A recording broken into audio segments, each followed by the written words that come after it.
ان فرشتوں کی قسم جو ڈوب کر کافروں کی جان کھینچ لیتے ہیں اور ان کی جو مومنوں کی جان آسانی سے نکالتے ہیں اور ان کی جو تیرتے ہوئے جاتے ہیں پھر لپک کر آگے بڑھتے ہیں،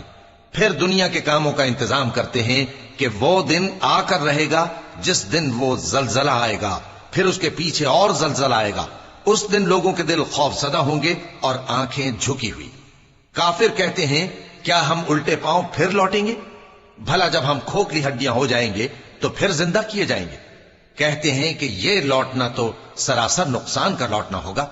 تو بس وہ ایک ڈانٹ ہوگی، اس وقت وہ سب میدان حشر میں آ جمع ہوں گے۔ اللہ تم کو موسیٰ کی حکایت پہنچی ہے